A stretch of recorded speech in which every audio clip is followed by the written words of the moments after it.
మాజీ MP Congress party ప్రచార కో chairman Ponguleti Srinivasa Reddy ఇంటిపై ఐటీ సోదాల అనంతరం కీలక వ్యాఖ్యలు చేశారు.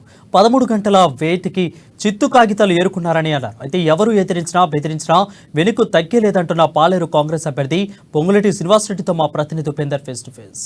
ఖమ్మం జిల్లాకు సంబంధించి సంచలనం రేపినటువంటి పొంగులేటి ఇంటిపై ఐటీ దాడులకు సంబంధించిన అంశాల గురించి మాట్లాడుతూ మనతో పాటు పొంగులేటి శ్రీనివాసరెడ్డి గారు ఉన్నారు. సార్ చెప్పండి సార్, ఇది కాంగ్రెస్ మీద కక్ష, పొంగులేటి మీద కక్ష జరిగినటువంటి దాడులు అంటారా? కేంద్ర రాష్ట్ర రెండు ప్రభుత్వాలు తెలంగాణ రాష్ట్రంలో కాంగ్రెస్ ప్రభుత్వం అధికారం వస్తుందని ఏకైక లక్ష్యంతో కాంగ్రెస్ సభ్యుల్ని కాంగ్రెస్ పార్టీలో నిలబెడుతున్న అభ్యర్థులు కాంగ్రెస్ సానుభూతి పరుల మీద ఉద్దేశపూర్వకంగా కక్షపూరితంగా చేస్తున్న రైట్స్ ఇవి.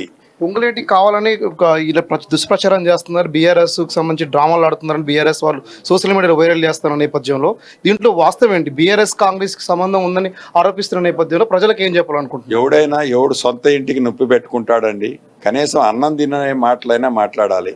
ఎందుకు శ్రీనివాసరెడ్డిని నేను రైడ్ చేయించుకుంటాను? రైడ్ చేయించుకోవడం అంటే ఆషామాష. నువ్వు చేయించుకో, కలవకుండా చంద్రశేఖరరావు గారు రేపు పొద్దున్న రైడ్ చేయించుకో, నీకు సింపతి వస్తుంది కదా. మాట్లాడే మాటలకి వయసుకు తగ్గట్టు మాట్లాడితే గౌరవంగా ఉంటుంది. ఐటీ సోదాల ద్వారా ఖమ్మం జిల్లాలో ఏమైనా దొరికాయా సార్? శ్రీనివాసరావు గారి దగ్గర నుంచి తీసుకెళ్లారు. ఐటీ సోదాలకు సంబంధించి శ్రీనివాసరెడ్డి గారు చిత్తు కాగితాలు తీసుకెళ్లారు. వాళ్ళకి ఏమున్నాయి నా దగ్గర తీసుకుపోవడానికి? చిత్తు కాగితాలు ఉన్నాయి, ఆ చిత్తు కాగితాలు వేసుకొని పోయారు.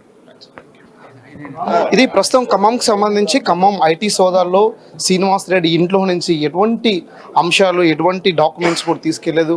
తన కుటుంబ సభ్యుల్ని తీసుకెళ్లారు. దాంతోపాటు చిత్తు కాగితాలు మాత్రమే ఉన్నాయి ఇంట్లో, అవి మాత్రమే వాళ్ళు తీసుకెళ్ళి ఉంటారు తప్ప ఎటువంటి అవకాశాలకు కానీ ఎటువంటి తప్పుడు కానీ శ్రీనివాసరెడ్డి పాల్పడ్డు.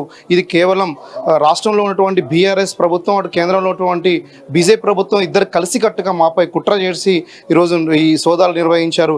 కేవలం రాజకీయంగా మమ్మల్ని భయభ్రాంతులు గురి చేయడం కోసమే తప్ప ఇంకోటి లేదని చెప్పేసి కూడా మనతో పాటు షేర్ చేసుకున్నారు. ఇది ప్రస్తుతం ఖమ్మంలో ఉన్నటువంటి శ్రీనివాసరెడ్డి ఇంటి దగ్గర ఉన్న తాజా పరిస్థితి. కెమెరా పర్సన్ హరితో ఉపేందర్, అమ్మానీస్, ఖమ్మం నుండి.